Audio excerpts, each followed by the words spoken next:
નમસ્કાર મિત્રો, હવે આપણે આગળ જોઈએ ત્રિકોણમિતિય વિધેયોના આલેખો. એના આલેખો પણ આપણે એકમ વર્તુળ ઉપરથી જ દોરવાના છે, એટલે કે એકમ વર્તુળ ઉપર આપણે જે કિંમતો દર્શાવીએ છીએ એના પરથી જ આપણે એકમ વર્તુળ દર્શાવીએ એના પર કેવી કિંમતો દર્શાવીએ છીએ. અહીંયા 0, π/2, પછી π/2 પછી આવશે π, 3π/2, 2π, પછી આવશે 5π/2, 2π પછી 3π, 4π એવી બધી આવશે કિંમતો. તો આના સાઈન વિધેય આપણે પહેલા સાઈન વિધેયનો આલેખ દોરીએ. y sin x અને આ થશે y બરાબર cos x. હવે y sin x નો આલેખ દોરીએ તો પહેલા આપણે એનો પ્રદેશ અને વિસ્તાર ખ્યાલ હોવો જોઈએ. તો પ્રદેશ અને વિસ્તાર આપણે આગળના લેક્ચરમાં જોયું. આનો પ્રદેશ શું હતો? પ્રદેશ x, પ્રદેશ બરાબર x ની કિંમતો અને વિસ્તાર બરાબર જે y મળતો હતો એ આપણો પ્રદેશ આપણે આખો r લેતા હતા અને વિસ્તાર શું લેતા હતા? -1 થી 1. sin x અને cos x બંનેનો વિસ્તાર -1 થી 1 વચ્ચેનો હતો. તો આપણે અહીંયા y ઉપર 1 અને -1 કિંમતો દર્શાવી છે અને x અક્ષ ઉપર r છે, પરંતુ અહીંયા આપણે એકમ વર્તુળ ઉપરથી રેડિયન મૂલ્ય લીધા છે, વાસ્તવિક કિંમતો લીધી નથી, રેડિયન મૂલ્ય લીધા. 0, 2π, 3π, π/2 એવી બધી કિંમતો લીધી. હવે આપણે જોઈએ કે જ્યારે આપણને 0 કિંમત હોય ને ત્યારે શું મળે છે એનું મૂલ્ય. આ આપણો 0 થશે. 0 હોય ત્યારે ત્યાં આગળ આપણો sin x શું મળે છે? ત્યાં આગળ બિંદુ આપણું હોય છે 1 0, બિંદુ હોય છે 1 0 અને પહેલું cos નું મૂલ્ય છે અને બીજું છે sin નું મૂલ્ય. તો sin ની મૂલ્ય 0 એ કેટલી મળે? 0 જ મળે, એટલે કે 0 એ આ પોઈન્ટ આપણને 0 મળે. પછી જોઈએ π/2. તો અહીંયા π/2 હોય છે, આ બિંદુ આપણું શું હોય છે? 0 1, 0 1. તો sin x આપણો શું મળ્યો? 1, એટલે કે આ આપણો હતો 1, એટલે કે 0 થી અને π/2 એ 1 થાય છે, એટલે કે આ મૂલ્ય આમ વધે છે, આટલા સુધી જાય છે. 1 એ આવ્યું એક્ઝેક્ટ 1. પછી પાછું જોઈએ π. શું જોઈએ? π. તો પાછું આ રહ્યો π. π એ આપણું શું મૂલ્ય થશે? આ π -1 0, -1 0. તો sin x નું મૂલ્ય શું બન્યું? 0. તો આ પાછો અહીંયાથી અને π પાછો આમ નીચે આવી જાય છે. π એકદમ આ 1 બિંદુ અહીંયા રાખો, એટલે બહુ લાંબો ના થાય, એટલે કે આપણો 1 થાય છે અને પછી 0 આવે છે. 1 થયા પછી 0 આવે છે અને -1 બિંદુ અહીંયા છે. પછી આવશે 3π/2. હવે આવશે આ 3π/2. 3π/2 એ કયું બિંદુ આવે છે? 0 -1, એટલે કે 3π/2 એ -1 આવે છે sin. 3π/2 આ -1 આપણું આવી ગયું, એટલે કે અહીંયા આવશે. પાછું 2π એ શું થશે? 0. પાછું 2π અહીંયા 0 આગળ આવ્યું, 2π પાછું 0 મળશે. ફરી પાછું 3π આવશે, પરંતુ અહીંયા વચ્ચે આવશે 5π/2. તો 5π/2 એ પાછું 1 આવશે, એટલે કે ઉપર જશે. પાછું અહીંયા આવશે 3π પાછું આવશે 0, એટલે કે 3π પાછું આવશે આમ 0. આ જ રીતે આપણો આલેખ આગળ ચાલ્યા કરશે 4π સુધી. હવે આપણે માઇનસ કિંમતો માટે પણ જોઈ લઈએ. માઇનસ કિંમતો માટે શું થશે? આ જે મૂલ્ય છે એ જ, પણ માઇનસ લગાડી -π/2 એ તો કિંમત માઇનસ મળે. હવે અહીંયા π/2 એ 1 મળે છે, તો -π/2 એ sin ની કિંમત કેટલી મળશે? -1 મળે. માટે -π/2 આવશે -1. બરાબર, આ -1 આવ્યું. પછી -π શું મળશે? 0. પાછી 0 મળી. 3π/2 એ પાછી આ -1 છે, તો 3π/2 એ +1 થશે, એટલે કે +1 થઈ. પછી વચ્ચે 5π/2 આવશે, 3π આવશે, એમાં આગળ કિંમતો ચાલી જ જશે. બરાબર, એમાં આલેખ તમારો આગળ ચાલશે, એટલે કે તરંગ સ્વરૂપે થશે. હવે cos ને એવી જ રીતે જોઈ લઈએ. બરાબર, cos નો પણ પ્રદેશ r ઉપર છે, પરંતુ અહીંયા રેડિયન મૂલ્ય લીધા છે અને વિસ્તાર -1 થી 1 છે, માટે આ બિંદુ -1 થી 1 દર્શાવ્યું. હવે અહીંયા ખાસ ધ્યાન રાખજો. અહીંયા શું હતું? સ્ટાર્ટિંગ અહીંયા 0 થી થતું હતું, કારણ કે અહીંયા 0 આગળ sin ની કિંમત 0 મળતી હતી, પરંતુ 0 આગળ cos ની કિંમત કેટલી મળે છે? 1. અહીંયા 0 બિંદુએ cos 1 મળે છે, તો આપણો આલેખ સ્ટાર્ટ અહીંયાથી થશે, 1 થી થશે. તો બધી કિંમતો ઉલટી જ મળશે. 0 એ 1 મળ્યું, π/2 એ શું મળશે? 0, એટલે કે π/2 આ 0 મળશે એટલે કે આલેખ આમ ઘટશે। પછી પાય પાછો શું થશે પાય -1 થશે એટલે કે પાય આ તમારું -1 છે -1 થશે પાય -1 પછી 3π/2 એ પાછું 0 થશે એટલે કે 3π/2 એ પાછું 0 થયું। પછી એ જ રીતે આગળ ચાલ્યા કરશે આલેખ માઈનસ કિંમતો માટે જોઈએ તો માઈનસ કિંમતો માટે π/2 એ જોઈએ -π/2 0 મળશે એટલે કે આ વિધેય અહીંયાથી અને 0 પર આવશે।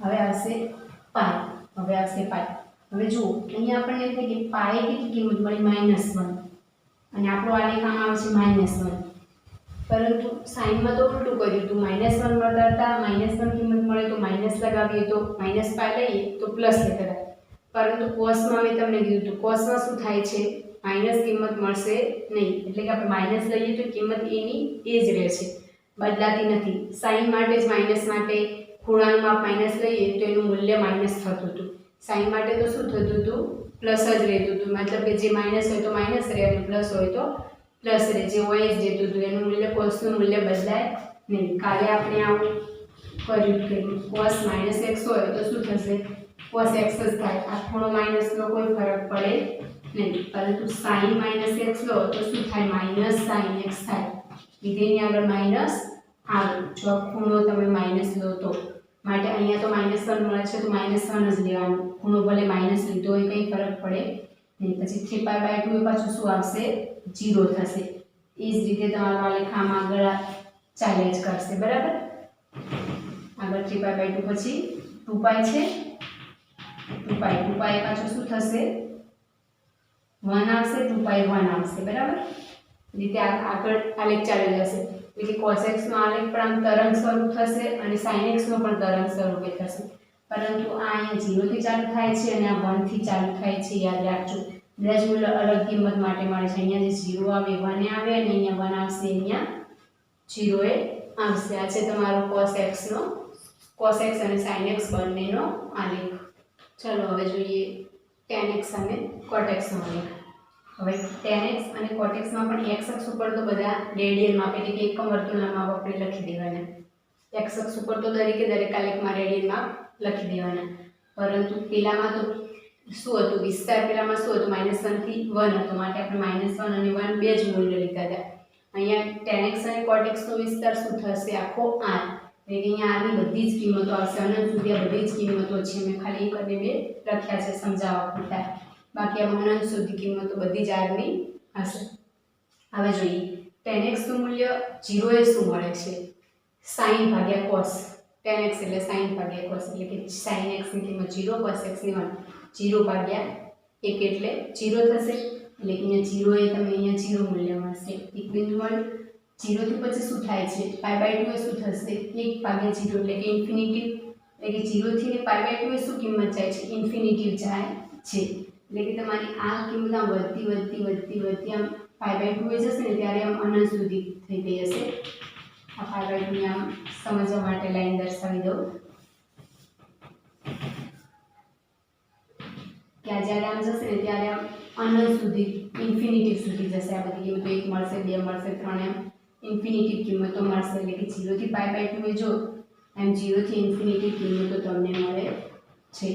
પછી હવે π/2 તો ઇન્ફિનિટી મળી પાય જોઈએ પાય શું મળશે પછી 0 ભાગ્યા -1 0 ભાગ્યા -1 એટલે પાય પાછી શું કિંમત મળી ઇન્ફિનિટી પરંતુ કેવું ઇન્ફિનિટી મળશે ઇન્ફિનિટી મળશે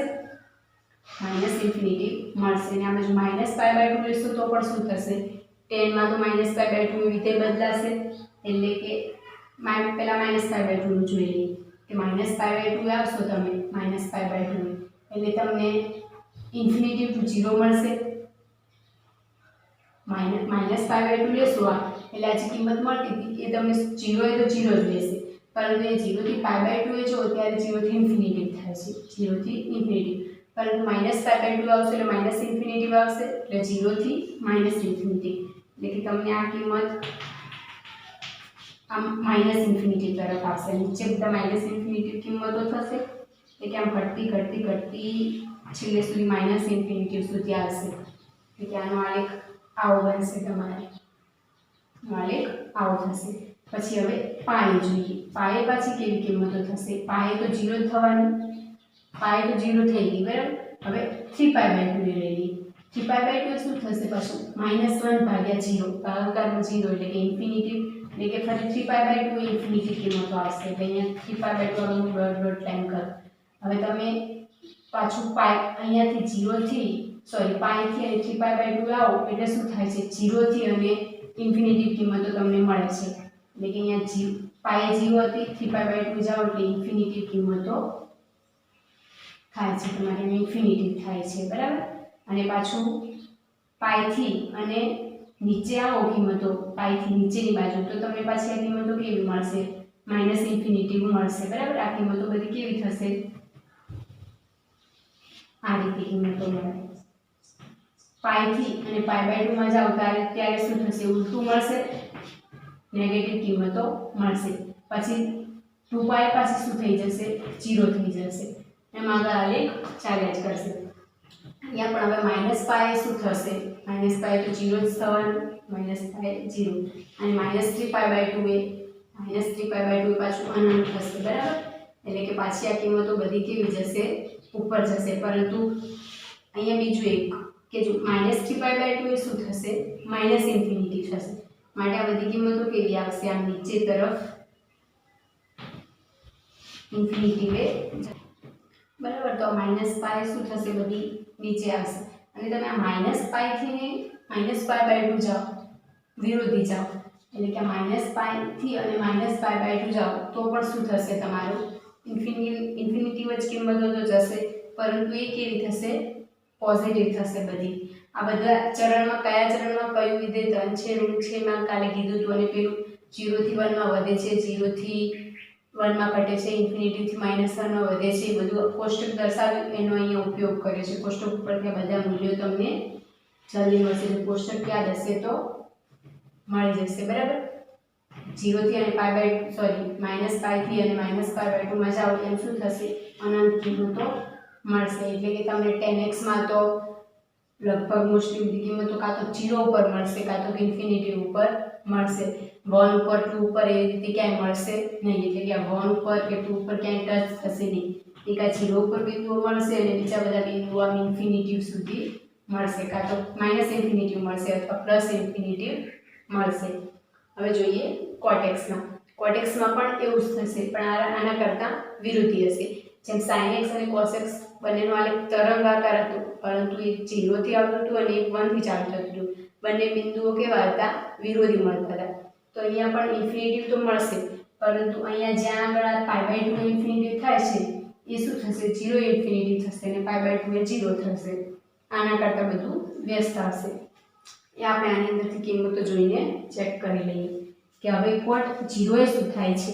cot 0 એ એક cos ભાગ્યા sin થશે આમાં, એટલે કે 1/0, એટલે કે અહીંયા તો 0 એ જ ઇન્ફિનિટી આવી ગયું. 0 ઇન્ફિનિટી આપણને કિંમતો મળે છે એ પછી દર્શાવીએ. પહેલા આપણે π/2 દર્શાવી દઈએ. π/2 એ શું થાય છે? 0/1 એટલે કે 0. π/2 એ 0 થાય છે. એટલે કે આ શું આવે છે? 0 થી π/2 માં જઈએ એટલે શું આવે છે? વ્યસ્ત મળે છે. ઇન્ફિનિટી થી 0 આવે છે. 0 થી ઇન્ફિનિટી, અહીંયા ઇન્ફિનિટી છે અને આ 0 છે, એટલે કે ઇન્ફિનિટી થી 0 જાય છે. અહીંયા કિંમત શું મળે? ઇન્ફિનિટી. અહીંયા કિંમત મળે 0. 0 ટુ ઇન્ફિનિટી જાય છે બરાબર. એટલે કે આ કિંમતો અહીંયા ઇન્ફિનિટી થી ચાલુ થશે, આમ 0 સુધી આવશે બરાબર. ઇન્ફિનિટી ટુ 0 આવશે. પછી હવે પાય પાછી જોઈએ આપણે. પાય પાછી કિંમત કેવી મળશે? -1/0, એટલે કે ઇન્ફિનિટી થશે. કે પાછી આ પાય જોડે આ કિંમત જશે એટલે કેવી થશે? આમ પાય જોડે કિંમત જશે એટલે ઇન્ફિનિટી થતી જશે. -ઇન્ફિનિટી થશે કારણ કે -1/0 છે એટલે -ઇન્ફિનિટી. એટલે કે આની અંદર આ સાઈડથી 0 થી અને આ બાજુ આવતું હતું. આની અંદર આ રીતે લાઈન થશે અહીંયા, કારણ કે અહીંયા વિરુદ્ધ મળે છે. 10 માં 0 થી ઇન્ફિનિટી મળતું હતું, અહીંયા ઇન્ફિનિટી ટુ 0 થાય છે, ઘટે છે આલેખ. 10 નો વધે છે માટે હંમેશા ઉપર આમ વધતો બતાવે છે. જ્યારે આ આલેખ કોટ બધામાં ઘટતો આલેખ છે બરાબર, ઘટતો વિધેય છે. 10 બધામાં વધતું છે. પછી 3π/2 ये જોઈએ 3π/2 એ પાછું શું થશે 0 ભાગ્યા -1 એટલે કે 0 થશે એટલે અહીંયા તો પાછું 0 મળ્યું 2π પાછું શું આવ્યું ઇન્ફિનિટી આવ્યું 2π શું આવશે ઇન્ફિનિટી એટલે કે આ પણ આ રીતે થયું એ રીતે જ પાછું આ થશે આમ 0 થી અને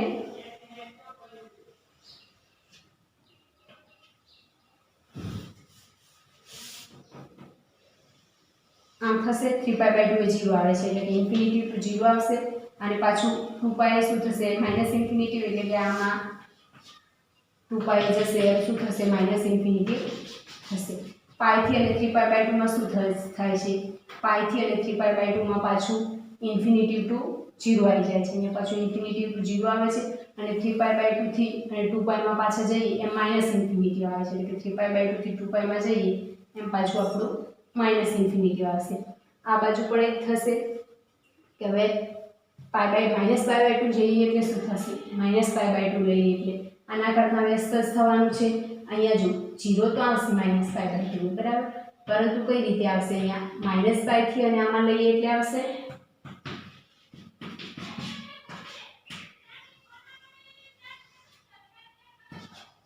-π થી અને π/2 એ લઈએ એટલે શું થશે અહીંયા ઇન્ફિનિટી આવશે આખું ઇન્ફિનિટી સુધી ચાલ્યા જ કરશે આ રીતે તમારો આલેખ આવશે આમાં ઘટતો આવશે એટલે કે આમથી અને આમ ઘટશે બધા આલેખ ઇન્ફિનિટી થી 0 તરફ આવશે એટલે કે દરેકે દરેક આલેખ ઘટશે આની અંદર દરેક મૂલ્ય પર અને આની અંદર બધામાં વધતો જ આવશે આ થશે તમારા y = tan x અને cot x ના આલેખ ચલો હવે જોઈએ y = sec x અને cos x ના આલેખ એ પણ આપણે એકમ વર્તુળ પરથી કિંમતો લઈને જોઈએ કે sec x છે પહેલા y = sec x sec નું મૂલ્ય 0 એ કેટલું આવશે 0 એ sec એટલે 1/cos cos 1 છે તો 1/1 એટલે કે 1 જ આવશે એટલે કે પહેલા અહીંયા 1 થી ચાલુ થયું હવે અહીંયા એક બીજું થશે જોજો કે અહીંયા ક્યાંય 0 એ લાઈન ટચ થશે નહીં એટલે કે આ લેખ ક્યાંય 0 એ ટચ થશે નહીં એક cosec માં કે sec માં એકમાં પણ નહીં કેમ કે cosec અને sec નો વિસ્તાર શું હતો 1 થી મોટા અને -1 થી બધી કિંમતો નાની આવી હતી કે y કે જ્યાં y બિલોંગ્સ ટુ આપણે r માંથી લેતા હતા અને y એ 1 અથવા 1 થી મોટા અથવા -1 અથવા -1 થી નાના હતા પેલું 1 અને -1 વચ્ચે જ હતું sin અને cos નું આ બંનેના વ્યસ્ત છે એટલે એના વિસ્તાર પણ વ્યસ્ત થઈ જશે આપણું જે સંખ્યા રેખા હોય એની ઉપર આ 1 લઈએ -1 લઈએ 0 લઈએ 1 અને -1 તો cos અને sin નો વિસ્તાર આટલાની વચ્ચે જ આવશે જ્યારે cos અને sec નો આટલો નહીં આવે આનો બહારનો બધો જ આવશે અનંત સુધી આવશે પરંતુ આટલી કિંમતો જ નહીં આવે બરાબર એટલે આની અંદર આ 1 થી 0 અને -1 થી 0 આના આટલા વચ્ચે ક્યાંય આવે ટચ થતો હશે નહીં બધો બહાર જ હશે જોઈએ શું થાય છે 0 એ શું કિંમત મળી 1 મળી π/2 જોઈએ π/2 એ 0/1 એટલે અહીંયા cos તમારો 0 છે એનો વ્યસ્ત શું થશે 1/0 એટલે કે ઇન્ફિનિટી વાળું એટલે કે જ્યારે π/2 આવે ને ત્યારે ઇન્ફિનિટી જાય છે 0 તો આવ્યું જ નહીં 1 મળ્યું એટલે પછી ઇન્ફિનિટી ગયું એટલે કે 1 π/2 આમ લાઈન કરીએ એટલે આનંદ દર્શાવતા ફાવે 1 થી અને π/2 એ જઈએ 0 થી π/2 એમ અનંત થાય છે એ જ રીતે -π/2 લઈએ આપણે તો શું થશે માઈનસ ઇન્ફિનિટી થશે એટલે કે આ -π/2 પણ આમ અનંત સુધી સંખ્યાઓ મળશે આ રીતે તમારો આલેખ જશે હવે જોઈએ પાઈ શું થાય છે તમારું પાઈ છે પાઈ cos નું મૂલ્ય છે -1 તો sin નું શું થશે એ જ થશે વ્યસ્ત એટલે કે -1 મળશે એટલે -1 બિંદુ અહીંયા છે તમારું એટલે કે પાઈ તમને -1 મળી ગયું અહીંયા મળ્યું હવે 3π/2 લઈએ 3π/2 એ શું થશે પાછું ઇન્ફિનિટી આવશે 3π/2 એ શું થશે પાછું ઇન્ફિનિટી પરંતુ એમાં ચરણ પ્રમાણે આપણે ચિહ્નો જોવાના છે ચરણ પ્રમાણે ચિહ્નો ઓલ એસ ટી સી આમાં ટી ટેન અને કોટ જ બનાવે બાકી બધા રૂલ એટલે કે આપણું શું થશે આ જ રીતે ઇન્ફિનિટી માઈનસ ઇન્ફિનિટી જશે અને આમ π/2 તરફ લઈ જાઓ પાછો આને સોરી હા પાઈ થી અને π/2 તરફ પાઈ થી પાઈ/2 તરફ આ આલેખ લઈ જાઓ તો પણ શું થશે, આમ ઇન્ફિનિટી જ તમારો આલેખ આપશે. એટલે કે જો પાઈ થી અને 3π/2 માં જઈએ, પાઈ થી અને 3π/2 માં તો ઇન્ફિનિટી થશે, અને પાઈ થી 3π/2 માં પણ ઇન્ફિનિટી થશે, અને પાઈ થી પાછું π/2 માં તમે આવશો, પાઈ થી અહીંયા π/2 માં વિરોધી દિશામાં લેશો તો પણ તમારું શું થશે, કિંમત અહીંયા ઇન્ફિનિટી સુધી જશે. બરાબર. પછી 3π/2 એ તો તમને કિંમત મળી ગઈ ઇન્ફિનિટી, અહીંયા π/2 પણ ઇન્ફિનિટી વજાતી. હવે 2π લઈએ, 2π પાછું સેક તમારો શું આવી જશે, 1 આવી જશે. 2π સેક પાછો આવશે 1, એટલે કે અહીંયા 1 અને 2π થી અને પાછું 3π/2 લઈ જશો આ રીતે તો આમ ઇન્ફિનિટી સુધી જશે. બરાબર. આમ ઇન્ફિનિટી તમારી કિંમત જશે, આ બાજુ ઇન્ફિનિટી જશે. હવે ઋણ દિશામાં જોઈએ, એમાં પણ -π/2 હોય તો શું થયું તમારું, -π/2 હોય તો જોઈ લીધું આપણે ઇન્ફિનિટી વસ થશે. તો હવે -π શું થશે, -π -1 કિંમત આવશે, -1 અહીંયા આવશે, અને પાછી -1 થી અને -π/2 માં લાવશો તો આમ ઇન્ફિનિટી કિંમત ચાલશે. આ કિંમત આ બાજુ ઇન્ફિનિટી વધશે, પરંતુ ત્યાં 1 કે 1 થી અને -1 વચ્ચે નહીં ટચ થાય. 1 અને -1 થશે, પરંતુ એનાથી વચ્ચેની નહીં મળે, કે 0 નહીં મળે, અને આની વચ્ચેની કિંમતો આગળ ક્યાંય ટચ થશે નહીં. આ બધી આ બાજુ ઉપર ઇન્ફિનિટી આવશે, અથવા તો બધી કિંમતો નીચે બાજુ માઇનસ ઇન્ફિનિટી આવશે. cosec x માં પણ એ થશે, એમાં પણ અહીંયા 1 અને -1 વચ્ચેની કિંમતો આવશે નહીં, પરંતુ આના કરતા વ્યસ્ત કે અહીંયા જે આ કિંમત આમ 0 એ મળતી હતી, 0 એ 1 મળતું હતું, એ આપણને 0 એ ઇન્ફિનિટી મળશે, અને π/2 એ 1 મળશે. બરાબર. કિંમતો ચેક કરી લઈએ. હવે આપણે 0 એ શું મળશે, 0 એ ઇન્ફિનિટી, cosec એટલે 1/sin, sin 0 છે એટલે કે 0 નું વ્યસ્ત ઇન્ફિનિટી. બરાબર. હવે π/2 એ જોઈએ, π/2 એ શું થશે, 1 થશે, π/2 એ તમને કિંમત 1 મળશે. π/2 થી અને 0 તરફ જશો તો આમ ઇન્ફિનિટી આવશે, અને π/2 થી π તરફ જશો તમે તો પણ શું આવશે, આમ ઇન્ફિનિટી કિંમતો આવશે. π/2 થી π માં પણ ઇન્ફિનિટી કિંમતો આવશે. પછી જોઈએ 3π/2, તો 3π/2 એ શું થશે, પાછું 3π/2 એ શું થશે, -1, 3π/2 પાછું આવશે અહીંયા -1, અને એ -1 કિંમતો પાછી તમે 2π આગળ જવા દેશો તો પણ માઇનસ ઇન્ફિનિટી થશે, અને આ બાજુ વ્યસ્ત પાછું જશો પાઈ, આ બાજુ જશો તો પણ ઇન્ફિનિટી, અને આ બાજુ જશો તો પણ ઇન્ફિનિટી કિંમતો આવશે, માઇનસ ઇન્ફિનિટી આવશે, એટલે કે નીચે તરફ બંને માઇનસ ઇન્ફિનિટી મળશે તમને. આ બાજુ ઋણ દિશામાં જોઈએ તો પણ એ થશે. π/2 એ તમારું શું થશે, π/2 એ હવે વ્યસ્ત દિશામાં છે, પેલી બાજુ ધન π/2 હતું, અહીંયા પણ ઋણ π/2 લેવાનું છે, એટલે કે π/2 એ તમારી કિંમત પાછી થશે -1. π/2 એ કિંમત કેવી થશે, -1 થશે. તો એ જ રીતે અહીંયા π/2 એ -1 લીધી તો પછી પાઈ શું થશે તમારી, આમ અનંત સુધી જશે, ઇન્ફિનિટી સુધી તમારો આલેખ આવશે. પાછું 3π અહીંયા 3π/2 -1 આવતું હતું, પરંતુ -3π/2 એ +1 આવશે, તમારું +1 આવશે, અને પાછું આ બાજુથી માઇનસમાં જશો તો પણ ઇન્ફિનિટી આવશે, અને આ બાજુ જશો તો પણ આમ ઇન્ફિનિટી કિંમતો આવશે. આ રીતે તમારો આ વચ્ચે ક્યાંય ટચ થશે નહીં, આલેખ આટલા વચ્ચે એની બધી ઉપરની અને નીચેની કિંમતો મળશે, અનંત સુધી મળશે. આમ તમારા જે આલેખ છે દરેકે દરેક વિધેયના 6 એ 6 આલેખ એના વિસ્તાર ઉપર આધાર રાખે છે, એનો વિસ્તાર કેવો છે એના ઉપરથી આપણને કિંમતો મળશે, એના ઉપરથી આપણને એનો આલેખ મળશે. માટે આગળ એક્ઝામ્પલ ગણવામાં પણ એના પ્રદેશ અને વિસ્તાર ઉપયોગી છે. માટે ધન છે, ઋણ છે, વધે છે, ઘટે છે, કઈ કિંમત માટે વધે ઘટે, અને બીજું જે આ લાસ્ટમાં આપણે કીધું પ્રદેશ અને વિસ્તાર, આટલી વસ્તુઓ તૈયાર કમ્પ્લીટ હશે તો તમને ક્યાંય આલેખ દોરવામાં કંઈ તકલીફ પડશે નહીં. આ બધા જ આલેખ દોરી અને તૈયાર કરી દેજો.